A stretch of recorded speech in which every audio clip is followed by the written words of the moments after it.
My fingers ached. 3 double shifts in 5 days had left me hollow, running on fumes and bad coffee. The last patient had walked out 20 minutes ago, a 7-year-old with a stutter whose mother couldn't afford proper therapy. I'd see him again next week. Pro bono. Like most of my caseload. I locked the front door of the clinic, the old deadbolt sticking like it always did. Queens at night had a particular quality to it. Not dangerous exactly, just tired. Working-class exhaustion painted on every face that passed under the streetlights. My people. The ones who needed help, but couldn't pay Manhattan prices for it. My phone buzzed as I shouldered my worn messenger bag. Carmen, my best friend and the nurse who kept my tiny practice from complete chaos.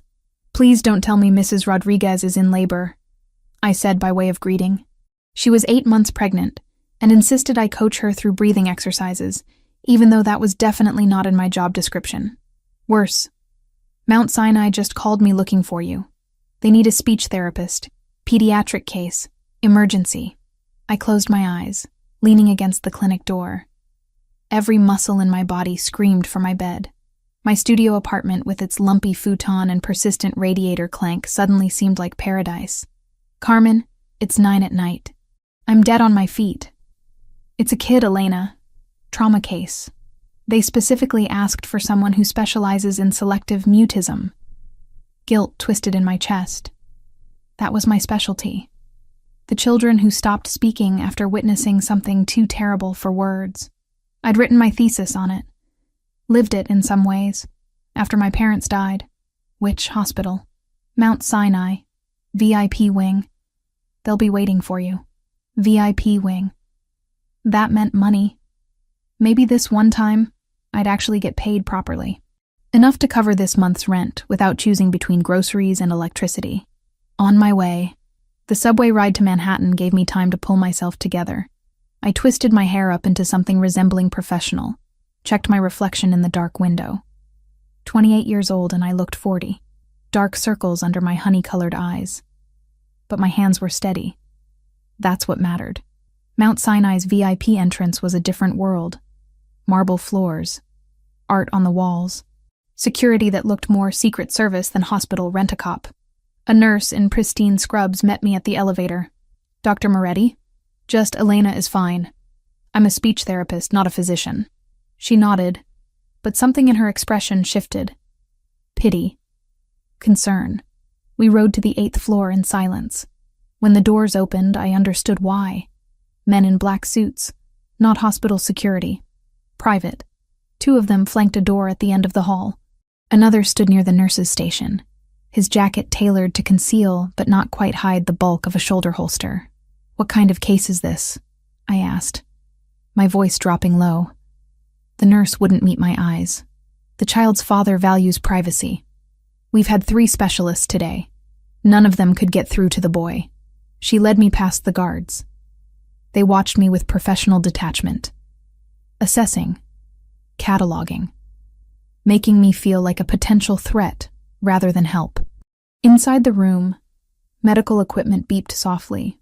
A child sat on the hospital bed, knees drawn to his chest, staring at nothing. 6 years old, maybe 7. Dark hair, pale skin, eyes the color of jade that looked decades older than they should. "He won't speak," a doctor said from the corner. Exhaustion lined his face too. "Won't interact. Physically, he's fine. Mentally?" He shrugged helplessly. I approached slowly, keeping my movements small. Non-threatening. The boy didn't react. Didn't even track my motion. "Can everyone leave?" I asked. The doctor hesitated. His father requested, "I can't work with an audience. Give me 30 minutes. They filed out. All except one guard who positioned himself outside the glass partition. Watching. Always watching. I sat on the floor. Not on the bed, not in a chair. On the cold linoleum, cross-legged like a kid myself. From my bag, I pulled out colored pencils and paper. Started drawing. Nothing specific. Just shapes. Colors. Movement. Minutes passed. The boy's eyes flickered toward me. Once. Twice. I didn't speak. Didn't push. Just drew. When his small hand reached out and took a green pencil, Something tight in my chest loosened. He drew a tree, bare branches, no leaves. Then, with a red pencil, a single spot of color at the base. Blood. A flower. I couldn't tell. But he was communicating. For the first time in who knows how long, this child was showing me his inner world. I added to his drawing. Gently. A bird on one branch. Still there, even in winter. Still present. His green eyes lifted to mine. The weight of old pain in that gaze made my breath catch. This boy had seen something. Witnessed horror no child should ever know. "You're safe," I whispered. Not a therapy technique. Just truth. Right now, in this moment, you're safe. His hand trembled, but he kept drawing. Behind the glass, I felt eyes on me. Not the guard. Someone else. The intensity of that stare raised goosebumps on my arms. But I didn't turn. Didn't break the fragile connection I'd built with this broken child. By the time I emerged, it was past 11. The doctor looked stunned. He engaged. Actually engaged. In 3 years, we've never... He shook his head. "His father wants to speak with you." "I need to..." "He insists." The parking garage was nearly empty. My ancient Honda Civic sat alone under a flickering light. I was fumbling for my keys, bone-tired and emotionally wrung out, when footsteps echoed behind me. "Dr. Moretti." I turned.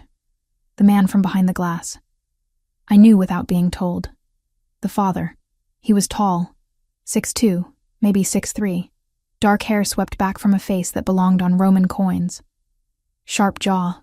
Stronger features. But it was his eyes that stopped me. Green like his son's, but arctic. Calculating. The eyes of a man who saw everything and gave away nothing. "Just Elena," I managed, hating how my voice wavered. "You helped my son." Not a question. His voice was deep, accented with something Mediterranean. Italian, maybe. Each word precisely chosen. 3 years, 15 specialists. You accomplished in 1 hour what they couldn't in months. I got lucky. Sometimes kids respond to art therapy when traditional methods fail. He moved closer. Not threatening, but deliberate. The expensive fabric of his suit whispered with each step.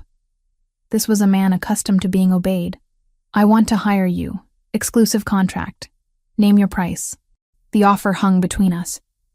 Tempting. God, so tempting. My rent was overdue. The clinic barely broke even. I could pay off my student loans, maybe even afford real furniture. But something in his intensity set off warning bells. "I can't," I said. "I have other patients. Children who need me. I can't abandon them for one case, no matter how much you're offering." His expression didn't change. But something flickered in those cold eyes. Surprise? "Everyone has a price, Dr. Moretti." "Elena, and you're wrong." I turned toward my car. My hands shook as I tried to unlock it. He was still there, watching, waiting. "Your son needs therapy," I said without looking back. "Not an employee. He needs someone who chooses to help him, not someone on your payroll. I'll come back, but on my terms. I work with him at my clinic, my schedule. You don't buy me, understand?" Silence. Then, soft enough I almost missed it. "What's your name?" "I told you. Elena. Your full name." "Elena Moretti. 28 years old. Speech therapist. Licensed in New York. Specializing in childhood trauma and selective mutism." I finally got the door open. Met his eyes across the roof of my car. "Anything else you need to know before running a background check?" That almost smile again. "Everything about you, Elena Moretti. I'll know by morning." Creepy, but not surprising. "Good night, Mr. Bellavita. Adriano Bellavita." The name meant nothing to me. Should it have? The way he said it suggested people usually recognized it, reacted to it. I slid into my car. "Your son's name?" "Luca." "Luca," I repeated softer. "He's strong. Stronger than you probably realize. Tomorrow, 6 p.m., I'll come back. But we do this my way, or not at all." I drove away. In my rearview mirror, Adriano Bellavita stood under the parking garage lights, watching until I disappeared from view. My phone rang before I hit the highway. Unknown number. "You should know." His voice filled my car, dark and certain. "No one refuses me, Elena. No one walks away from Adriano Bellavita on their own terms. Well, I said, surprising myself with the steadiness in my voice. I just did. See you tomorrow. Don't be late. I hung up. My hands were shaking. My heart raced. But somewhere under the fear, under the exhaustion, something else stirred. I'd just said no to the most dangerous man I'd ever met. And somehow, impossibly, I'd survived it. What I didn't know yet was that surviving him would be the easy part. It was wanting to stay that would nearly destroy me. The week passed like water finding cracks in stone, slow, relentless, changing everything it touched. 3 times a week, I drove from Queens to the Upper East Side, leaving behind my cramped clinic to enter Adriano Bellavita's fortress. Each visit felt like crossing into another country, one where men in dark suits watched from corners, where marble floors echoed with footsteps that never seemed to belong to anyone, where cameras tracked movement through hallways wide enough to hold my entire apartment. But none of that mattered once I sat across from Luca. The boy was 6 years old, I'd learned. 6 years of silence since the day his mother died. 6 years of specialists failing, of medications that dulled but never healed, of a father who ruled an empire but couldn't reach his own son. On my 3rd visit, something shifted. Luca sat by the window in what they called the therapy room, a converted library with floor-to-ceiling shelves and afternoon light that made dust motes dance like tiny spirits. His small hands moved across paper, creating shapes that weren't quite pictures, but weren't meaningless either. Trees without leaves, birds without wings, a house with no door. I didn't speak, just watched, just existed beside him in the quiet. Then his fingers reached toward a set of wooden blocks I'd brought. Not the expensive therapeutic toys his father had surely purchased, but simple painted cubes my grandmother had made me when I was young. They smelled like her attic, like memory. Luca stacked them, not randomly, but deliberately, building something only he could see. His lips moved, forming soundless words. Almost.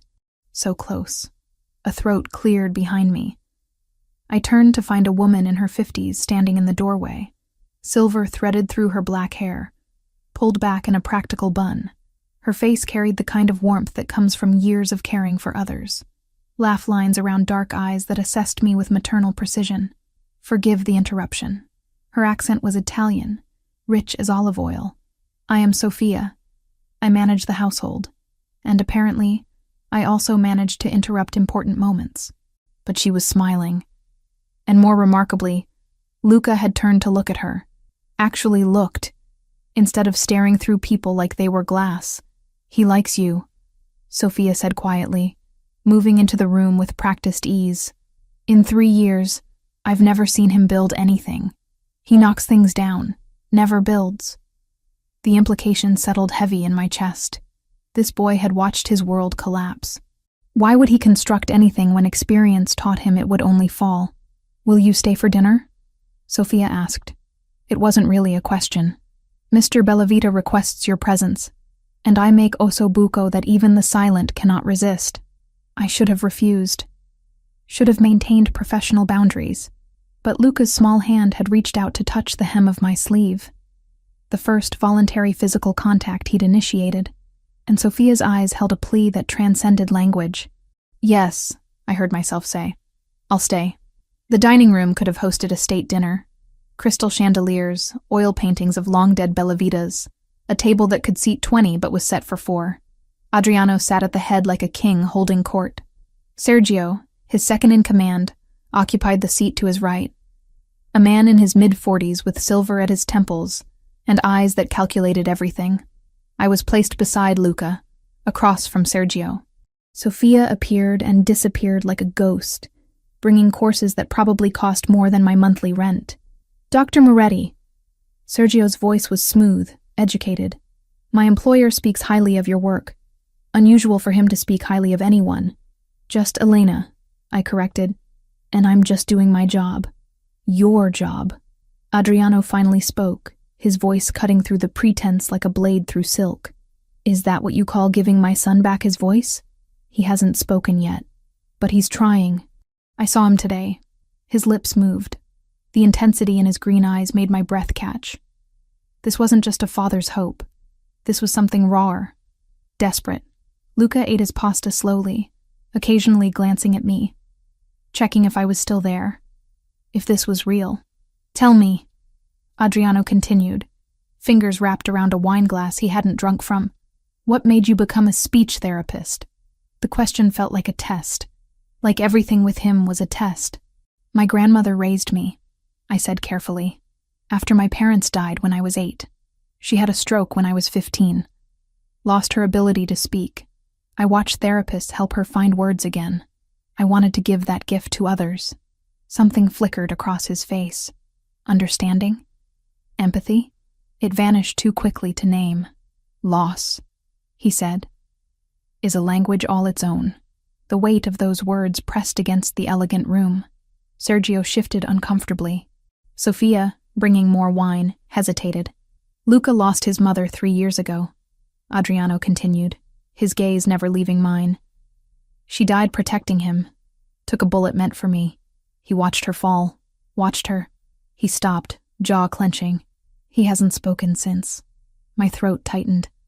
I'd suspected trauma, but this level of violence, witnessed by a 3-year-old child. "I'm sorry," I whispered. Inadequate words, but all I had. Sorry doesn't bring her back. Sorry doesn't give my son his voice. His hand gripped the glass harder. "But you might. So tell me, Elena Moretti, what will it take to make you work exclusively for us? Name any price. I already told you. And I heard you. But circumstances change. Threats evolve. The people who killed my wife are still hunting. Anyone close to Luca becomes a target. Including you." The temperature in the room dropped 10 degrees. "What are you saying?" Sergio leaned forward. "What Mr. Bellavita is delicately suggesting is that your involvement with his son has attracted certain attention. The Solnsevskaya Bratva, Russian Mafia," Adriano cut in. "They've noticed you, your visits here, your clinic in Queens. They're watching, trying to understand if you're leverage, if you matter to me. I don't matter to you. I'm just his therapist." His green eyes burned. "They don't know that. And by the time they figure it out, they might have already decided you're useful." Fear coiled in my stomach, cold and alive. So what am I supposed to do? Stop seeing Luca? Abandon him when he's finally making progress? No. Adriano stood, moving to the window that overlooked the city. "You stay close. You let me protect you. You stop pretending you can remain separate from this world. I never asked to be part of your world, but you are. The moment you walked into that hospital room, you became part of it." I pushed back from the table, anger overriding self-preservation. "This is insane. I'm calling the police." "And tell them what?" Sergio's voice was soft, almost kind. "That the Russian mob might be interested in you because you're treating a child? They'll laugh. And then you'll be alone, unprotected, with enemies you don't understand." Sofia appeared beside Luca, gently guiding him from the room. He looked back at me, those green eyes so like his father's, filled with confusion. I'd raised my voice, disrupted his peace. When the door closed, I faced Adriano again. "I can't live like this. Looking over my shoulder, being afraid. You're already afraid. I see it in how you check your rearview mirror, how you lock your car doors immediately. You've felt eyes on you for days, haven't you?" My silence confirmed it. "That black SUV 3 blocks from your clinic," he continued. "The man in the coffee shop who's there every time you stop for your morning caffeine. The clicks on your phone line. You've noticed, but told yourself it was paranoia. How do you—" "Because I put them there first. My protection, watching over you. Making sure the Bratva didn't get to you before I could warn you." The room spun. He'd been surveilling me, invading my privacy while claiming it was for my own good. "Get out," I whispered. "I need to leave. Now. Elena." "No. You don't get to do this. You don't get to make me a prisoner in your war. I'm done." I grabbed my bag, heading for the door. He didn't stop me. Didn't chase. Just called after me with absolute certainty. "You'll be back. Because you care about Luca.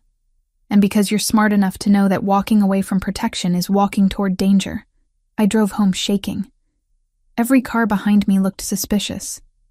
Every shadow held threats. He'd poisoned my peace, made me see danger everywhere. But he'd also told me the truth. 3 days later, after lying awake every night, jumping at sounds, checking locks obsessively, I returned to his mansion. Not because he'd won, because Luca needed me. And because, terrifyingly, I was beginning to understand that in Adriano Bellavita's world, protection and possession were two sides of the same coin. I just hadn't decided yet which side was facing me. The piano keys felt cool beneath my fingertips, smooth ivory that had been played before. Sofia had mentioned it once belonged to Adriano's late wife. Now it sat in the corner of the therapy room, a ghost of memory draped in afternoon light. Luca stood near the window, small shoulders rigid with the tension he carried like armor. 10 days had passed since my first visit. 10 days of slow progress. Gestures, eye contact, the fragile architecture of trust being built one careful brick at a time. But no words. Not yet. "Do you like music?" I asked, knowing he wouldn't answer. Knowing the question wasn't meant for his voice, but for his heart. His eyes flickered toward the piano. Something shifted in his expression. Curiosity? Longing? I couldn't tell. I sat on the bench, positioning myself sideways so he could see my face. My fingers found middle C, pressed gently. The note hung in the air between us, pure and uncomplicated. Luca turned fully, watching. I played something simple, a lullaby my grandmother used to sing when nightmares chased me through childhood. The melody was older than memory, passed down through generations of Italian mothers soothing frightened children. Slowly, like a deer approaching water, Luca moved closer. His small hand reached out, hovering over the keys, not touching, just feeling the vibrations in the air. "Go ahead," I whispered. "You can't break it." His index finger pressed down. A single note joined mine. Then another. Not random. Deliberate. He was creating something. I adjusted my playing to follow his lead, building harmony around the notes he chose. His lips moved, forming soundless words. Almost. So desperately close. Then it happened. The syllable escaped like a bird freed from a cage. Barely audible. Fragile as spun glass. But there. Real. My hands froze on the keys. Luca's eyes went wide with shock, as if he'd surprised himself. His small body began to tremble. "It's okay," I said quickly, dropping to my knees in front of him. "You're okay." That was perfect. So perfect, Luca. Tears spilled down his cheeks. 3 years of silence breaking apart. He reached for me, and I pulled him close, feeling his tiny frame shake with sobs that had been trapped for too long. The door opened. I knew without looking who stood there. Adriano's presence filled the room like a storm front. But when I glanced up, his face held something I'd never seen before. Vulnerability. Raw and unguarded. He moved toward us slowly, as if afraid sudden movement might shatter the moment. Knelt beside me. His hand trembled as it touched his son's dark hair. "Luca," he breathed. Just the name. Just that prayer. And suddenly we were all together. Adriano's arms encircling both of us. His son crying. Me caught in the middle of something sacred and terrifying. I could smell his cologne, feel the warmth of his body, sense the barely controlled emotion radiating from him like heat from a furnace. "Thank you," he whispered against my hair. So quiet I almost missed it. "Thank you." The moment stretched. Seconds becoming minutes, becoming an eternity compressed into shared breath and pounding hearts. I should have pulled away, should have maintained professional distance. But Luca's small hand gripped my shirt, and Adriano's arm pressed against my shoulder, and everything felt simultaneously right and completely impossible. When Luca finally calmed, Sofia appeared with juice and cookies. She took him gently, whispering soothing Italian words. The door closed behind them, leaving Adriano and me alone in the sudden silence. "That was the first sound he's made," Adriano said, still on his knees, still close enough that I could count his eyelashes. "In 3 years. You gave him that. He gave it to himself. I just provided space. No. His hand lifted, almost touching my face before he caught himself. Stopped. The air between us crackled. You brought light into darkness. You brought hope into a house that had forgotten what that felt like. I stood quickly, needing distance, needing to remember who I was, what this was. Professional, therapeutic. Nothing more. I should go. It's been a long session. Stay. One word. A command and a plea wrapped together. Mr. Bellavita. Adriano, please. After what we just shared, I think we've moved past formality. That's exactly why I need to leave. My voice sounded steadier than I felt. Boundaries exist for a reason. I'm Luca's therapist. Nothing more. Aren't you? The question hung heavy, because he was right. Somewhere between colored pencils and piano keys, between silence and that first fragile sound, something had shifted. I wasn't just his therapist anymore. I was entangled. Tomorrow, I said, gathering my bag. Same time. We'll build on today's progress. I made it to the door before he spoke again. Will you have dinner with us tonight? Sophia's making pasta. Luca would like you there. That's not appropriate. Since when is sharing a meal inappropriate? Since you started looking at me like that. The words escaped before I could stop them. Adriano's eyes darkened. He closed the distance between us in 3 strides. Like what? His voice dropped to barely above a whisper. Like you're the first thing that's made sense in 3 years? Like your sunlight after nothing but night? My back hit the door. He stopped inches away. Not touching. Not threatening. Just there. Overwhelming every sense. You're my son's therapist, he said, echoing my own thoughts. You're inappropriate. You're impossible. And I can't stop thinking about you. His hand lifted again. This time his fingers brushed my cheek. Feather light. There and gone. But the touch burned. Adriano. His phone erupted with harsh ringtone. He cursed in Italian, pulled it from his pocket. Sergio's name flashed on the screen. What? His voice turned cold. Professional. The mask slamming back into place. I couldn't hear Sergio's words, but I watched Adriano's expression change. Harden. Transform into something dangerous. I'm on my way. He ended the call.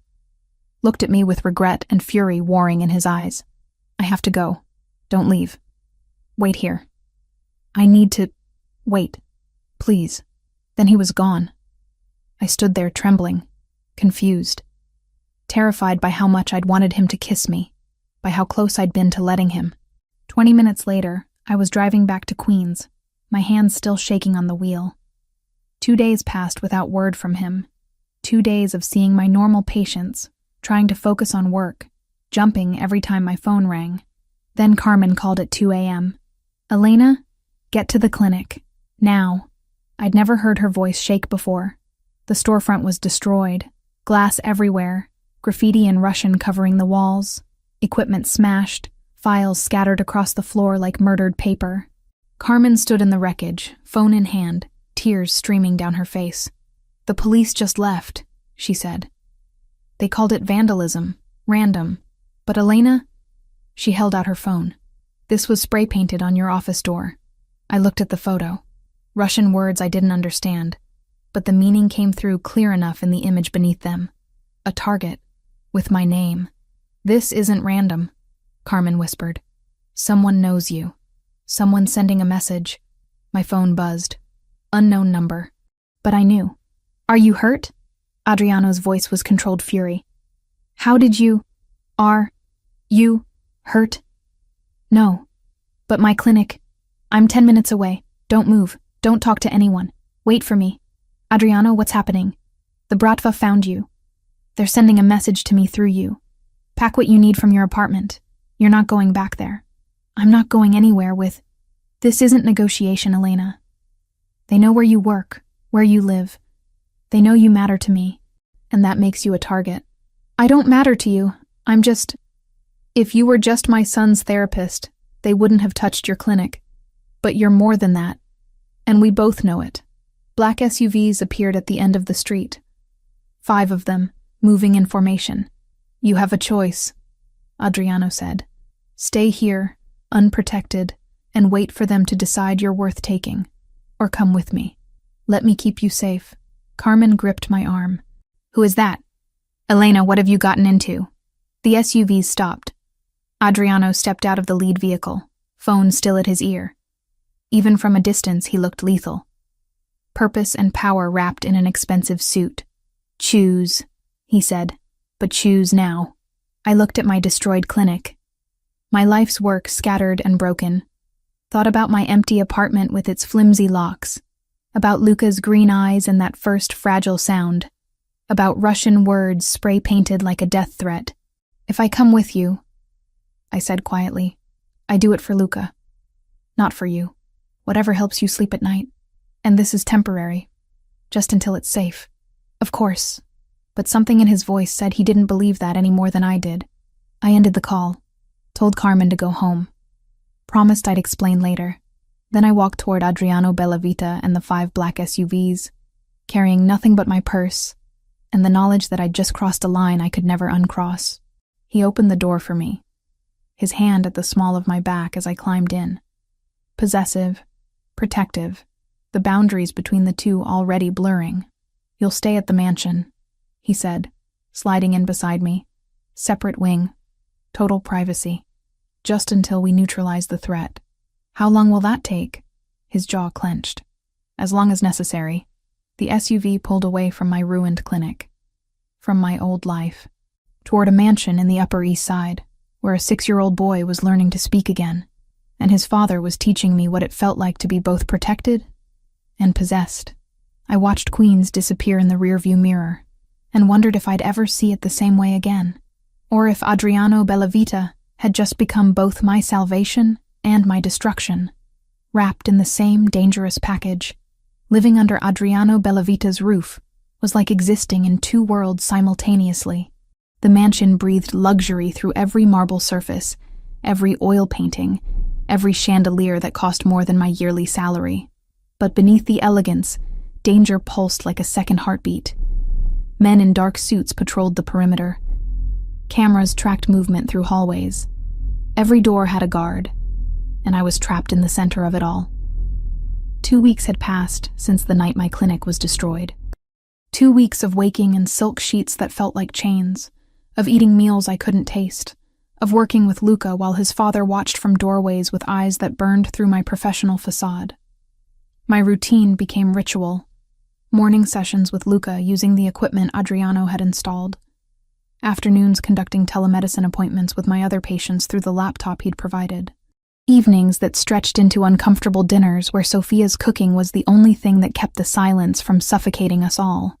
But Luca was progressing. That's what mattered.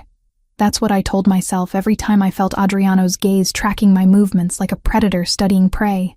The boy was making sounds now, humming during our art sessions, attempting syllables when we played piano together. His small hand would reach for mine more often, seeking contact, building trust. And every time he smiled, something in my chest cracked open just a little more. It was during one of those interminable dinners that everything shifted. Sophia had outdone herself. Ossobuco that fell off the bone, risotto that melted on the tongue, wine that probably cost more than my car. Luca sat beside me, close enough that his knee bumped mine under the table. Adriano faced us both, his green eyes moving between his son and me with an intensity that made breathing difficult. "Tell me about your family," he said suddenly. Not a request. Never a request with him. I set down my fork. There's not much to tell. Humor me. The weight of his attention pressed against me like a physical thing. Even Sophia paused in her serving, sensing the shift in air pressure. "My parents died when I was 8, I said finally. Car accident on the way home from my birthday party. My grandmother took me in, raised me in a tiny apartment in Brooklyn. She had a stroke when I was 15. Lost her ability to speak for 2 years before she got it back. I traced the rim of my wine glass. That's why I became a speech therapist. To give others what she fought so hard to reclaim." Luca's small hand found mine under the table. Squeezed. The gesture undid me more than any words could. "And your grandmother?" Adriano's voice had softened. Barely perceptible, but I heard it. "Died 3 years ago. Heart attack. I was alone after that." "Not anymore." The words hung between us, loaded with meaning I wasn't ready to unpack. Sophia cleared her throat, suddenly very interested in removing plates that were still half full. "Luca, come," she said gently. "Bath time, Piccolo." The boy looked at me, those jade eyes questioning. I nodded, trying to smile. "Go ahead. I'll see you tomorrow." But he didn't move. His lips formed shapes, working toward something. Adriano leaned forward, every muscle tensing. Then it came, clear as a bell, perfect as prayer. "Papa." The single word detonated in the silence like a grenade. Adriano's face transformed. 3 years of control shattered in an instant. His hand reached across the table, trembling as it touched his son's dark hair. "Yes," he breathed. "I'm here. Papa's here." Luca said it again. "Papa," testing the word, tasting its shape, finding his voice after years of silence. I stood quickly, needing to give them space, needing air, needing distance from the raw emotion flooding the room. But Adriano rose too, crossed to me in 3 strides. His eyes blazed with something feral and grateful and desperate all at once. "You did this," he said. "You brought him back. He brought himself back. His hand lifted, cupped my face. His thumb traced my cheekbone with aching gentleness. The contact sent electricity racing down my spine. "Elena," he whispered. My name had never sounded like that before, like benediction and damnation wrapped together. He leaned in, slowly, giving me time to pull away, to stop this, to remember every reason why this was wrong. But I couldn't move, couldn't breathe, couldn't do anything but stare at his mouth as it came closer, closer. His phone erupted with harsh sound. He froze, cursed viciously in Italian, pulled back just enough that I could think again. "Don't move," he ordered, voice rough. "This isn't finished." He stalked from the room, phone pressed to his ear, barking orders I didn't understand. I sagged against the table, heart hammering. Sophia appeared beside me like a ghost. "That man," she said quietly, "has not looked at anyone the way he looks at you. Not since Natalia died. Be careful, Kara. His world is not kind to the things he loves." The warning should have scared me. Instead, it made something dangerous bloom in my chest. Hours later, I lay awake in my borrowed bed, staring at shadows on the ceiling. Sleep refused to come. Every time I closed my eyes, I felt his hand on my face, heard my name in his voice. Footsteps in the hallway made me tense. A shadow passed under my door, paused. I held my breath, wondering if he would knock, if I would answer. But he moved on, and I told myself the disappointment twisting in my gut was relief. The next morning, everything changed again. I was working with Luca in the garden when Sergio appeared. His face was grim. He bent to whisper something to Adriano that made every line of his body go rigid. "Take Luca inside," Adriano said. Not to me, to Sophia, who appeared as if summoned. "What's happening?" I demanded. "Business. Nothing that concerns you." "Don't lie to me." His eyes flashed. "My office. Now." We faced each other across his massive desk. The room smelled of leather and power, and the cologne that haunted my dreams. "The Bratva have made their next move," he said.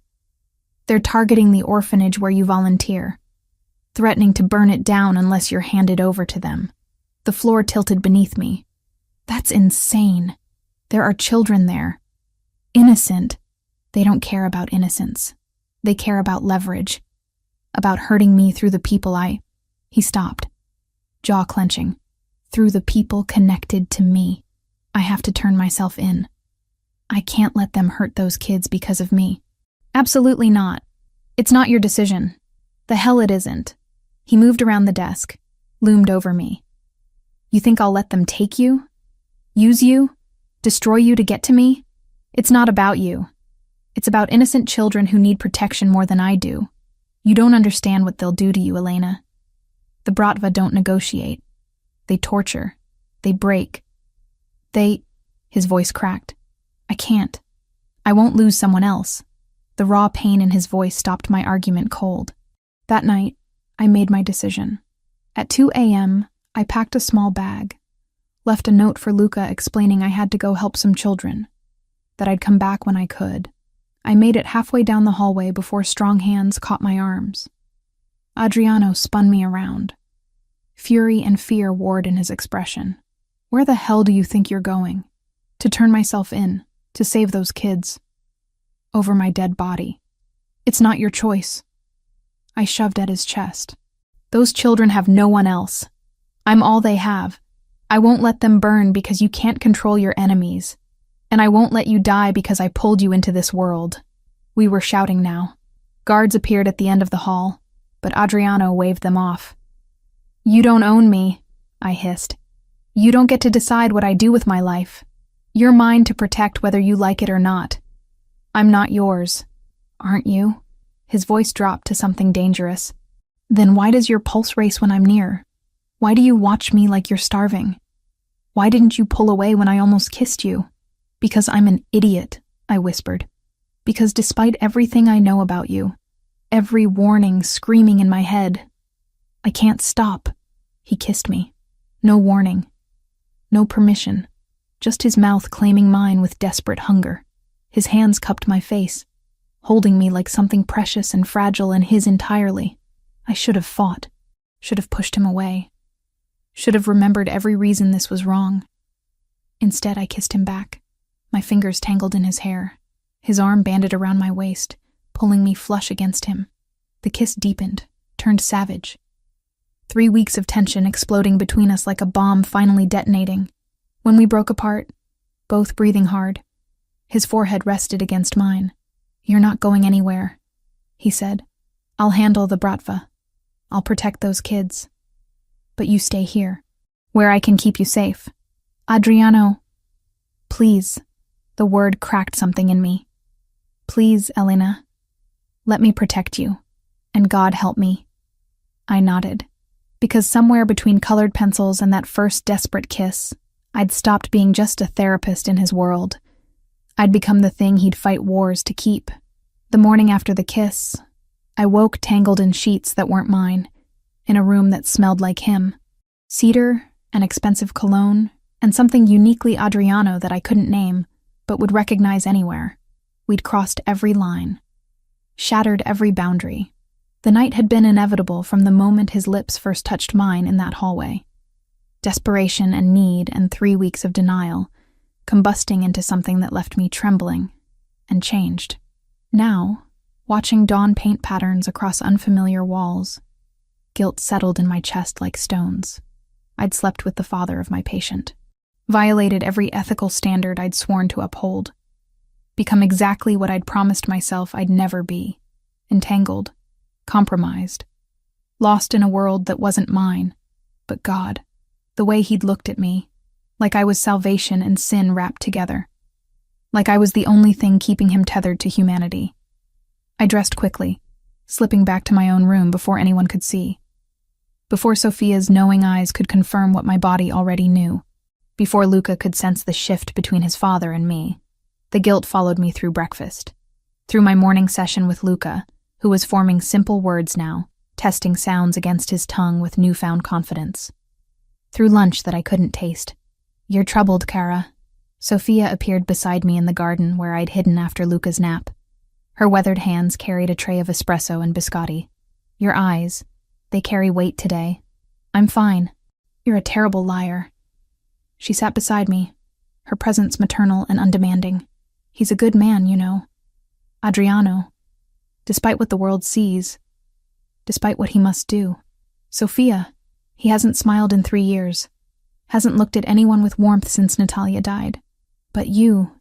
She touched my hand gently. You brought light back to this house. To both of them. Don't let guilt steal what little happiness we're allowed in this dark world. Tears burned behind my eyes. I crossed lines I shouldn't have crossed. Lines drawn by people who've never loved someone impossible. Who've never had to choose between what's proper and what's necessary. Her accent thickened with emotion. That boy needs you. This house needs you. And Adriano. He needs you most of all, even if he doesn't know how to say it. Later that afternoon, during free playtime, Luca brought me a drawing. His small hands had worked crayon across paper with deliberate care. 3 figures. A tall man with dark hair, a small boy, and a woman with honey-colored hair between them, holding both their hands. Familia, he whispered. Family.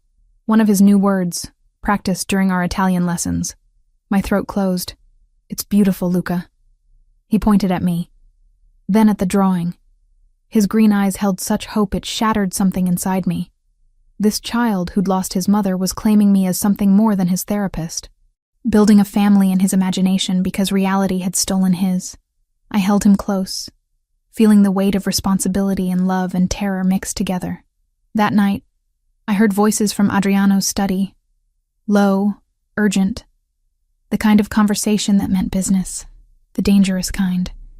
I knew I should walk away, should respect his privacy, should maintain whatever distance we had left. Instead, I moved closer. Pressed my ear against the heavy door. Hit them before they hit the orphanage. Adriano's voice was ice. I want Victor Morozov eliminated. No warnings, no negotiations. We end this. That's war. Sergio's voice carried caution. Total war with the Bratva. Are you certain she's worth— Don't finish that sentence. Fury vibrated through every word. Elena is not up for discussion. The orphanage is not negotiable. We strike first. Hard enough that they never threaten mine again. The men are ready. But Adriano, this could cost— I don't care what it costs. Make the arrangements. Footsteps approached the door. I fled down the hallway, heart hammering, mind racing with what I'd heard. He was going to war, starting a conflict that could kill dozens, all because I'd become someone he considered his to protect. When he found me in the library an hour later, I was ready. You can't do this, I said, without preamble. His expression shuddered. You were listening.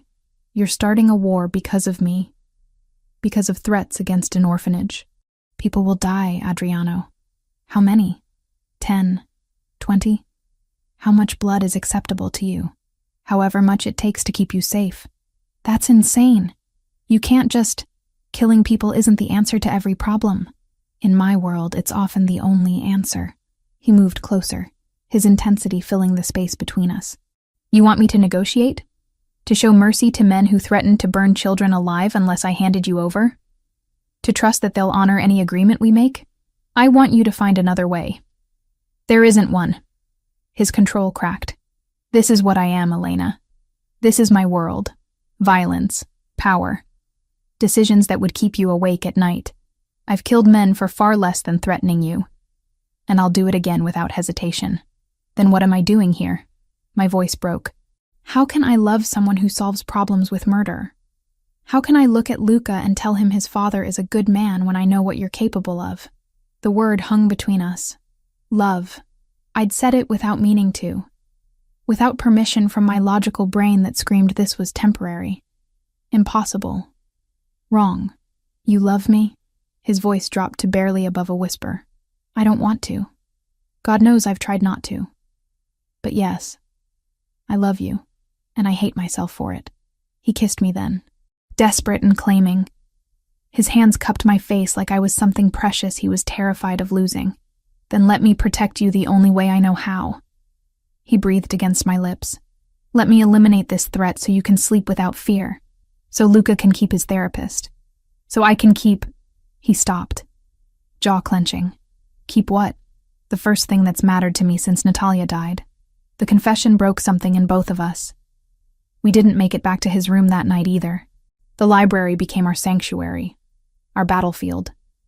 The place where love and violence and impossible choices collided. 3 days later, he left in the pre-dawn darkness. I watched from my window as black SUVs lined up like soldiers, as he slid into the lead vehicle without looking back. Luca found me there at sunrise, my forehead pressed against cold glass. Papa? His voice was small. Worried. He'll be back, I promised, pulling him close. Your papa always comes back. But I wasn't sure if I believed it. The hours stretched into torture. Luca sensed my tension, growing quiet again, retreating into himself the way he had before I arrived. Sophia moved through the house like a ghost, lighting candles in the chapel I didn't know existed. It was 4 a.m. when headlights finally swept the driveway. I ran, downstairs, through hallways, out into the cold night air. He emerged from the SUV, and my breath stopped. Blood. So much blood. His white shirt was ruined with it. His face pale beneath Mediterranean coloring. "I'm fine," he said before I could speak. "It's not all mine." Sergio appeared behind him. "Get him inside. I need her to stop looking at me like that." Adriano interrupted. His eyes locked on mine, like she's afraid of me. "I'm not afraid," I whispered. "I'm terrified. But not of you. For you." Inside, in his private bathroom, I played nurse, cleaning cuts, bandaging wounds. A deep gash on his forearm that should have had stitches. Bruised ribs that made him hiss when I touched them. "It's done," he said as I worked. "Viktor Morozov is dead. The threat is eliminated. You're safe now." My hands shook as I wrapped gauze around his arm. "How many? Don't ask questions you don't want answered. How many men died tonight because of me? None of them died because of you." He caught my chin, forcing me to meet his eyes. "They died because they threatened innocence. Because they chose this life. Because in war, there are casualties. But not you. Never you." Tears fell despite my attempts to stop them. He wiped them away with bloody knuckles. "I love you," I whispered, "and it terrifies me. Because loving you means accepting this. Accepting violence and danger and a world I don't understand. Then don't accept it." His voice was rough, broken. "Walk away. Take the out I'm giving you. Luca will survive. Sophia will find him another therapist. And you can go back to your safe life in Queens and forget any of this happened. Is that what you want? What I want is irrelevant. What's best for you is... Don't tell me what's best for me." I gripped his wounded arm harder than necessary. "I'm here. I'm staying. Because I love you. Because Luca needs me. Because despite every logical reason to run, I can't imagine being anywhere else." Something shifted in his expression. Relief and pain and desperate hope mixing together. "Then stay," he breathed. "Stay and let me love you back. Let me build something that isn't built on violence. Let me try to be the man you deserve instead of the monster I've become." I kissed him, tasted blood and promises and impossible futures on his lips. "You're not a monster," I whispered. "You're just a man trying to protect what's his. And whether I like it or not, I'm his now too." "Welcome to my hell," his eyes said. "Where loving someone means accepting their darkness. And God help me, I was ready to burn." Time moved differently in the aftermath of violence. 4 weeks stretched like years, each day bleeding into the next as I watched Adriano heal from wounds that should have killed him. The first week, he barely moved. Fever ravaged his body from an infection the doctors hadn't caught initially. I sat beside his bed, changing bandages, forcing him to drink water, listening to him mutter in Italian through fever dreams that made him vulnerable in ways he'd never allow when conscious. Luca understood something had happened. His father's absence from their nightly routine left gaps the boy filled by clinging to me. He slept in my room more nights than not, his small body curled against mine, seeking comfort I desperately tried to provide while my own fear threatened to drown me. "Mama Elena," he whispered one night. Not a question, a claim, a need. The first time he'd called me that, and it shattered every defense I had left. "I'm here, sweetheart," I breathed, holding him tighter. "I'm not going anywhere." By the second week, Adriano was sitting up, arguing with doctors, demanding to work from bed. Sergio brought files that I promptly stole, earning glares that would have terrified me months ago, but now just made me stubborn. "You need rest, not business," I told him, hiding his laptop.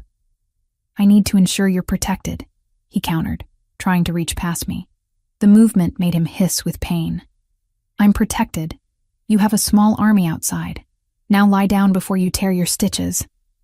Something in his expression softened. "When did you become so bossy?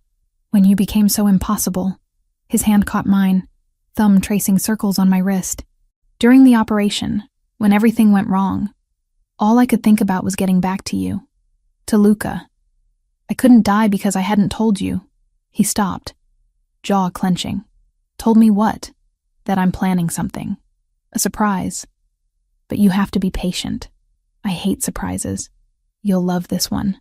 His green eyes held secrets and promises. "Trust me." The third week brought color back to his face. He moved through the house like a caged predator, restless and healing. Luca started speaking in full sentences now, his vocabulary exploding with confidence. The boys' laughter echoed through hallways that had known only silence for years. "Papa," Luca said one afternoon, his hand in mine, "Mama Elena teaches me new words every day." I froze. So did Adriano. The casual way Luca claimed me as mother hung in the air between us, heavy with implication. "Does she?" Adriano's voice was careful, controlled, but his eyes burned. "And what do you think about that?" "I love Mama Elena." Simple. Certain. The truth of a 6-year-old who didn't understand complications. Adriano's gaze locked on mine. So do I. The words stole my breath. We'd said it before, in moments of desperation and passion. But this was different. This was in front of his son. This was a declaration with witnesses. Week 4 arrived with autumn colors painting the estate in gold and red. Adriano was fully healed, though he still favored his left side when he thought I wasn't watching. He'd been secretive all morning, disappearing with Sergio, returning with a smile that made my stomach flip. "Get dressed," he told me after lunch. "Something nice. We're going out." "Out? Adriano, I haven't left this house in—" "I know. Which is why you need this." The car ride was a mystery. Blindfold optional, he'd joked, but I refused. I needed to see where we were going. Needed the illusion of control, even as everything spiraled beyond my grasp. We pulled up to my old clinic in Queens. Except it wasn't my old clinic anymore. The building had been completely renovated. New windows. Fresh paint. A sign that made tears blur my vision. Moretti Center for Pediatric Speech Therapy. "What did you do?" I whispered. "Come inside." The interior was unrecognizable. State-of-the-art equipment filled therapy rooms I'd only dreamed of. Toys organized by developmental stage. Technology that cost more than I'd make in 10 years. An office with my name on the door. And staff. 5 speech therapists introduced themselves, all highly qualified, all ready to work under my direction. "I don't understand," I managed, overwhelmed and dizzy. Adriano guided me to the office, closing the door. From his jacket, he produced a folder. Legal documents, property deeds, all in my name. "It's yours," he said quietly. "The building, the equipment, the staff salaries, all covered by a trust I established. You can help hundreds of children now, not just the few you were struggling to see. Why would you? This must have cost millions. You wanted to help people. I wanted to give you the means to do it. The building purchase started the day after the Bratva attacked.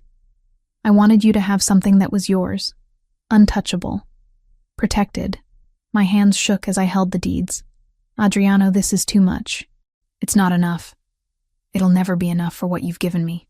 Given Luca." He knelt then, actually knelt before me, pulling a small box from his pocket. Time stopped. "I know this is fast," he said, voice rough with emotion. "I know you deserve better than a man with blood on his hands. But Elena, you brought my son back to life. You brought me back to life. And I can't imagine existing in a world where you're not mine." The ring was perfect. A single diamond, elegant and simple, exactly what I would have chosen. "Marry me," he continued. "Not because of protection or convenience or proximity. Marry me because I love you with everything I am. Because Luca needs a mother. Because I need you more than my next breath." Yes, the word came without hesitation. Without fear. Just absolute certainty. "Yes, I'll marry you." He slid the ring onto my finger, then stood, pulling me into a kiss that tasted like promises and futures, and everything we'd fought to build together. "I love you," I breathed against his lips. "Even when I shouldn't. Even when it's impossible. I love you. Nothing about us has been possible from the start. Why start being logical now?" We laughed. Actually laughed in the middle of my new clinic, surrounded by dreams made real by a man who'd killed to protect them. That night, back at the mansion, Luca's shriek of joy when he saw my ring could probably be heard in Manhattan. Sophia cried. Sergio actually smiled, and for one perfect moment, everything felt like it might actually work. But later, after Luca slept and celebrations faded, I found Adriano on the terrace. His shoulders were tense, his jaw tight. What's wrong? Sergio received intelligence tonight. Victor Morozov had a nephew, Alexei. He's been quiet since his uncle died, but our sources say he's regrouping, building his own faction. Cold dread settled in my stomach. You think he'll come after us? I think men like Alexei live for vendetta. His uncle's death needs answering in their world. He turned to me, pulling me close. But tonight was perfect. You said yes. That's all that matters. We'll deal with threats when they come. Should we wait? Postpone the wedding until... No. His voice was steel. We move forward. We build our life. We don't let fear win. I nodded against his chest, listening to his heartbeat, trying to memorize this feeling, this moment of peace before the next storm. Sophia's words from weeks ago echoed in my mind. In our world, we never know how long happiness will last. So I held him tighter, wore his ring with pride, and chose to believe that love could survive anything, even when darkness waited in the wings, patient and hungry, counting down the moments until it could strike. Wedding preparations consumed the next 2 weeks like a fever. Sophia transformed the mansion into something from a dream. White roses everywhere, strings of lights that turned evening into magic. A chapel on the estate I'd never noticed, decorated with centuries of Bella Vita history. But beneath the beauty, I felt the weight of watching eyes. Security doubled. Guards I didn't recognize appeared at every corner, and Adriano's tension grew with each passing day, coiling tighter like a spring about to snap. I'd started going to the clinic during preparations, 2, sometimes 3 times a week to meet my new staff, review treatment protocols, familiarize myself with equipment that still felt too expensive to touch. The therapists were brilliant, experienced, compassionate, eager to help the children who needed us most. Luca came with me sometimes, fascinated by the sensory room with its bubble tubes and fiber optic lights. He'd talk to other children now, his vocabulary expanding daily, his confidence blooming. Watching him help a younger child learn to form sounds made my heart swell with pride. "Mama Elena," he said one afternoon, tugging my sleeve. "When you marry Papa, I get to call you just Mama." I knelt beside him, throat tight. "If you want to, sweetheart, I'd be honored." "Good." He hugged me fiercely. "Because you're my mama now. The best mama." The night before the wedding, I couldn't sleep. Nerves and excitement and something darker churned in my stomach.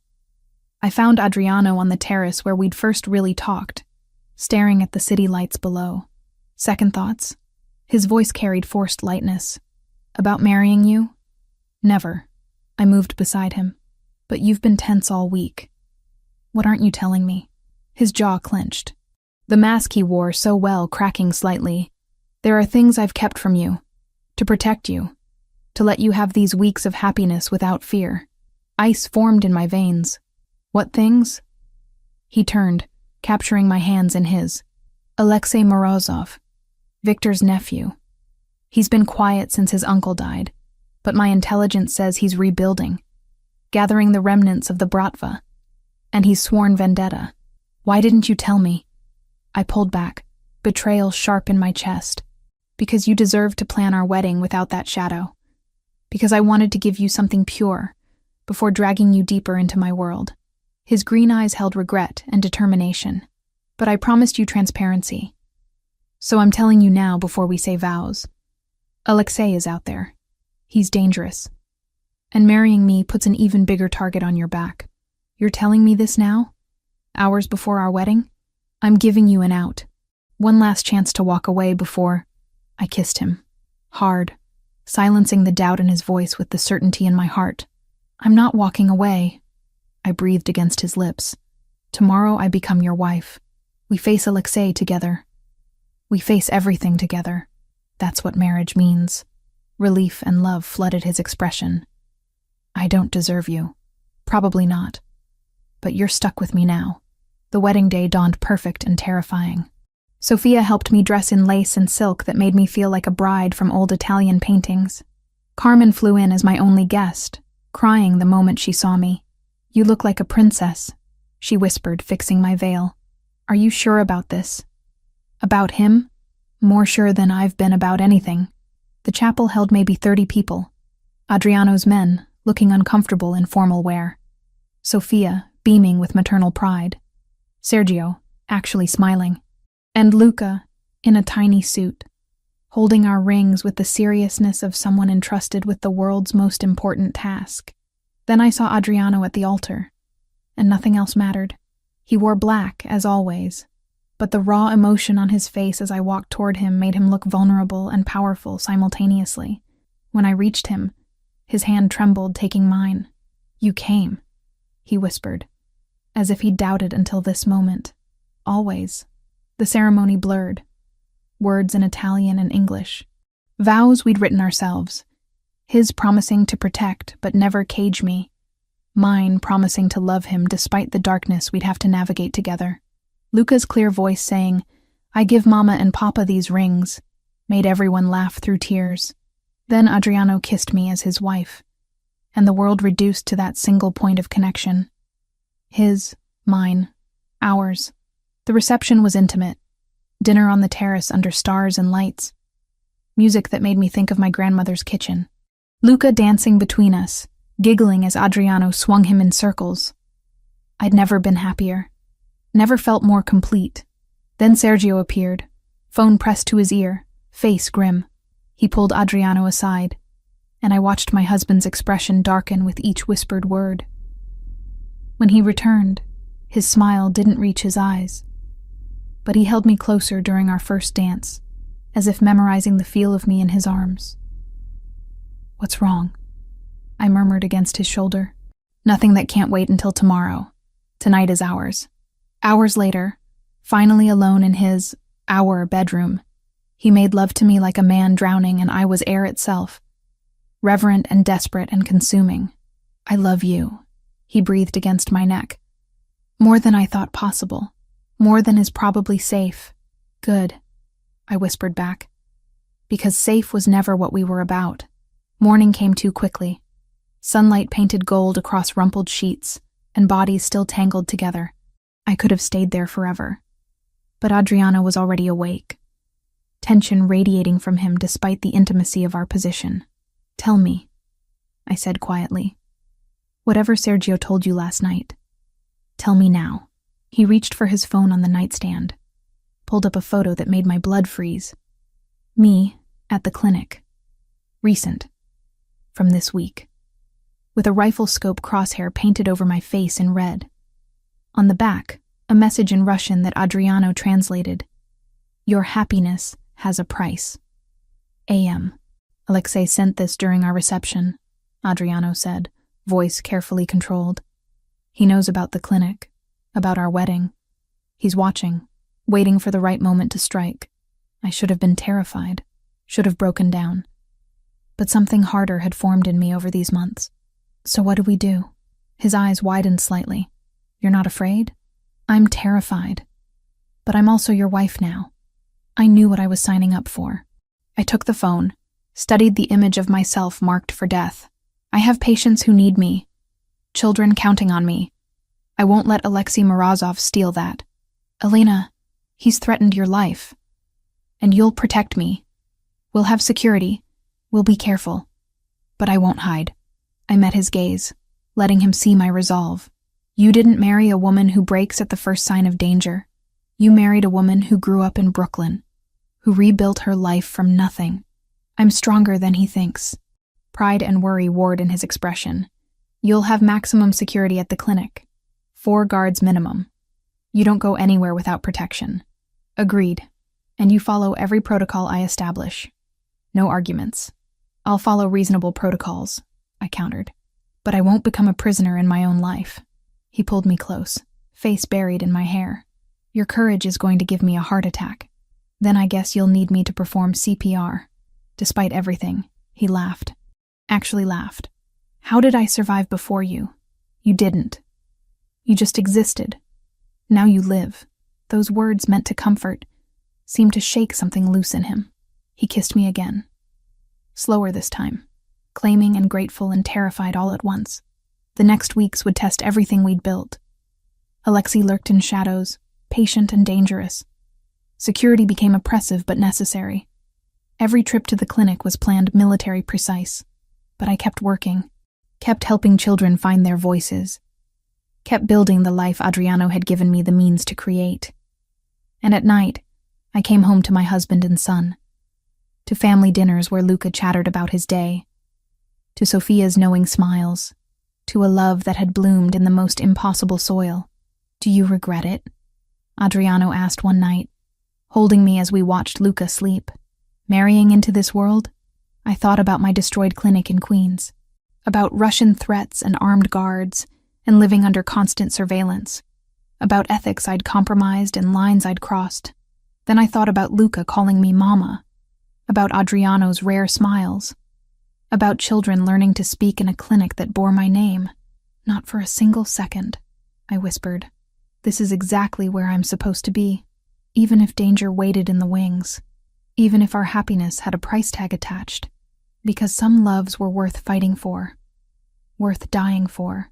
And Adriano Bellavita had become mine. The clinic had become routine again, almost normal, if you could call normal having 4 armed guards rotating shifts outside a children's therapy center. A week had passed since the wedding, and I'd settled into a rhythm that felt sustainable. Morning sessions, lunch with staff, afternoon appointments, home to Luca and Adriano by dinner. Luca stayed at the mansion now during my work hours, his father's orders non-negotiable. Sophia kept him entertained with cooking lessons and Italian stories, building a bond that warmed something deep in my chest. My son was safe, protected. That's what mattered. The little girl appeared on a Tuesday afternoon. 8 years old, dark hair, haunted eyes that reminded me too much of Luca 3 months ago. The social worker introduced her as Anya, a Russian orphan, recently traumatized, completely nonverbal. "We heard about your success with selective mutism," the woman explained, her accent thick with exhaustion. "The state services are overwhelmed. We thought maybe—" "Of course," I said immediately, kneeling to Anya's level. Recognition sparked something in me.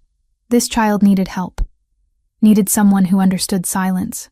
Security checked her paperwork, scanned her belongings, found nothing suspicious, just a scared little girl with a worn backpack and eyes too old for her face.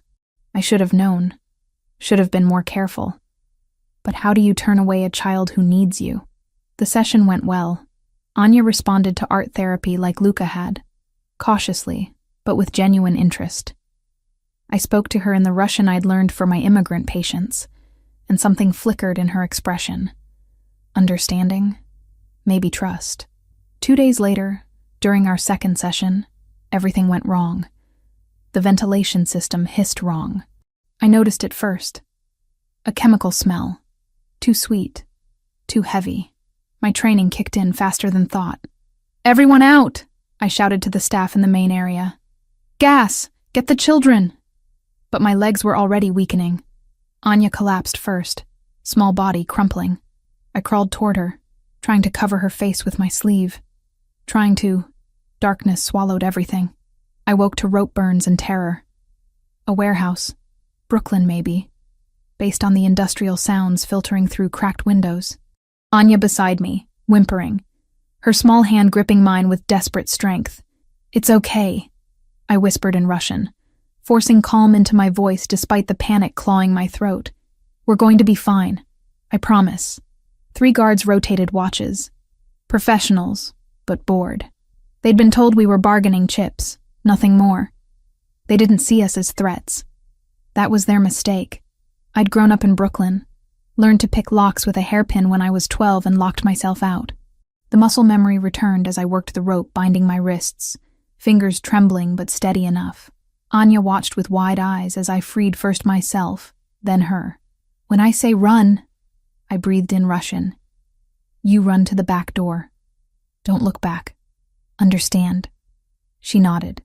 This brave little girl who'd been through too much already. The guard's lighter sat on a crate near scattered newspapers. Careless. Fatal. I created the distraction we needed.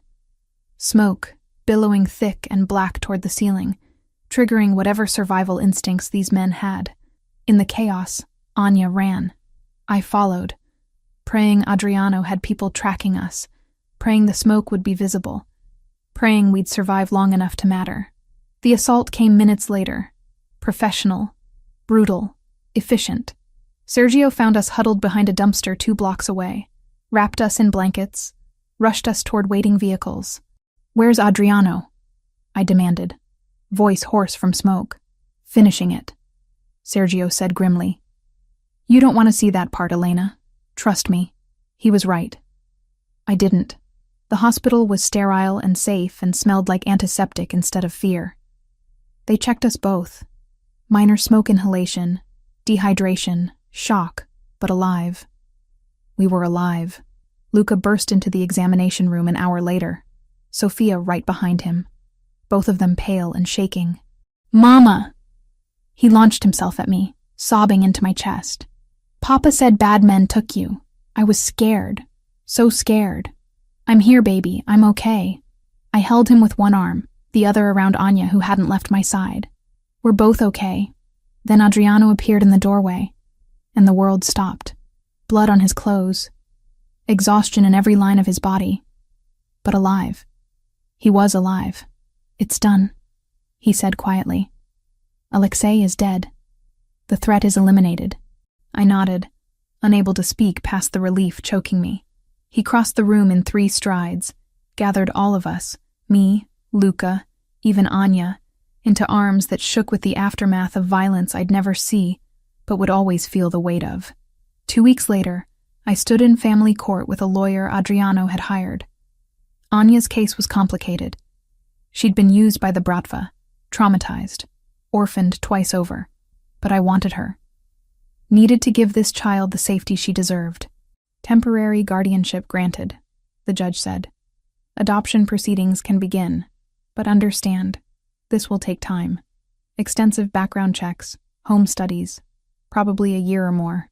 "We have time," I said, looking at Anya, who sat between Luca and me, small hands gripping both of ours. "We have all the time she needs." 14 months vanished like water through fingers.